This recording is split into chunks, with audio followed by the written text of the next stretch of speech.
উলম্ব ও আনুভূমিক গোষ্ঠী কি, বা ভার্টিক্যাল ও হরাইজন্টাল গ্রুপ সোসিওলজির ক্ষেত্রে বা সোশ্যাল গ্রুপের ক্ষেত্রে সেটা কি?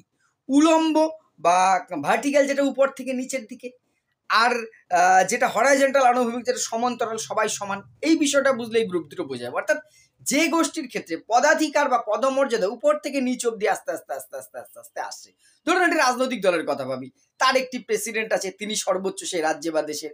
তারপরে দেখা গেল তার কতগুলো কার্যকরী সভাপতি, তারপরে কতগুলো সাধারণ সম্পাদক, জেলা প্রেসিডেন্ট, তাই তো, তারপরে ব্লক প্রেসিডেন্ট, তারপরে পঞ্চায়েত স্তরে, বুথ স্তরে, এই যেভাবে করে উপর থেকে নিচে পদমর্যাদা রয়েছে, এই ধরনের গোষ্ঠীগুলোকে বলা হয়েছে উলম্ব বা ভার্টিক্যাল। উপর থেকে নিচ অব্দি পদমর্যাদা যত উপরে উঠে যাচ্ছে পদমর্যাদা কিন্তু বাড়ছে। একটা যদি মন্ত্রিসভার কথা দেখি, প্রধানমন্ত্রী তিনি সর্বোচ্চ, তারপরে ধীরে ধীরে আসছে এই ধরনের।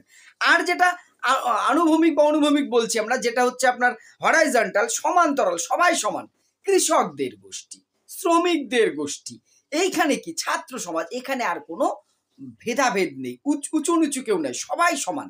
অর্থাৎ যে গোষ্ঠীতে যে অবস্থান, ব্যক্তিদের অবস্থান সবার সমান হয়, সদস্যদের অবস্থান সমান হয়, সেটা হচ্ছে অনুভূমিক বা হরাইজন্টাল বা কি বলে সমাতক গোষ্ঠী বলছি, এটা সমানুপাতিক গোষ্ঠী বলতে পারছি। আর যেটা যেখানে পদমর্যাদা অনুযায়ী র্যাঙ্ক নির্বাচিত হচ্ছে উপর থেকে নিচ অব্দি বা নিচ থেকে উপর অব্দি, সেইটাকে উপর থেকে নিচ অব্দি আসছে, যেটাকে বলেছে উলম্ব বা ভার্টিক্যাল গোষ্ঠী। এডুকেশন এসএলএসটি বিষয়ে সমস্ত তথ্য ভিডিও আকারে প্রান্সার ইউটিউব চ্যানেলে দেওয়া আছে, দেখার অনুরোধ রইল। ধন্যবাদ।